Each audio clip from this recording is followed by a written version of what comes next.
hey, good day to you. This is Todd. I am a regular dude walking in the Word.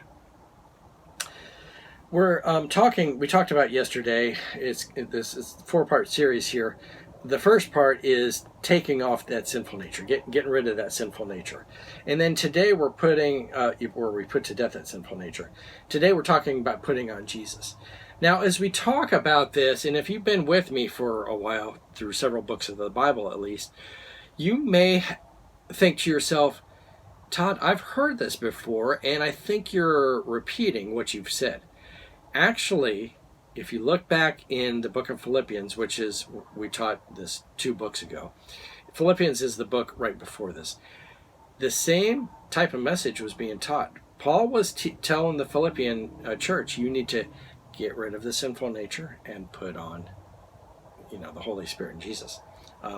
So getting rid of, and I think I used in that teaching, I took off a coat and put on a coat or something like that. I forget what I did exactly, but it's the same message. And Paul is the author of both things. And so if I write a letter and that both churches are dealing with the same thing, I'm going to be saying the same thing. You need to get rid of the sinful nature to both churches, and you need to put on God's Spirit upon you. Okay, and so it's basically a repeat of Philippians here. Okay, so today it's putting on Jesus, and this is taken from Colossians chapter 3 verses 10 through 11. All right, and this makes sense if you go through this in the 4 parts here. If you kind of jump in the middle, you're like, what's he talking about? But listen to all 4 parts here. So this is putting on Jesus, Colossians 3 verses 10 and 11. It says this: put on your new nature and be renewed as you learn to know your Creator and become like Him. Okay, so we're putting on our Creator, which is Jesus, and we're being renewed to become more like Jesus. Okay, verse 11. In this new life, it doesn't matter if you're a Jew or Gentile, circumcised or uncircumcised, Barbary, uncivilized, slave or free. Christ is all that matters, and He lives in all of us. Okay. So I love this last verse here in verse 11, where he's saying, in this new life, it doesn't matter what you are. Okay. Yet you can be whatever. You can be Russian, you can be Guatemalan, you can be from wherever, but you still have to get rid of that sinful nature, and you still have to replace it with Jesus.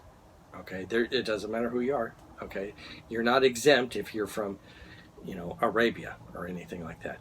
You're all the same.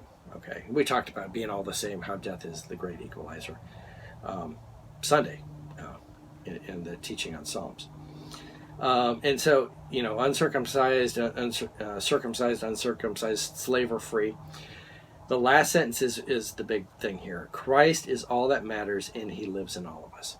That's all that matters at the end of the life. Christ, Jesus Christ. Okay, you can be, get to the end of life and say, "Oh, look what great things I did. I built this big thing, and I gave to all these people, and I fed this many children, and all that stuff." But if I don't have Jesus, it doesn't matter.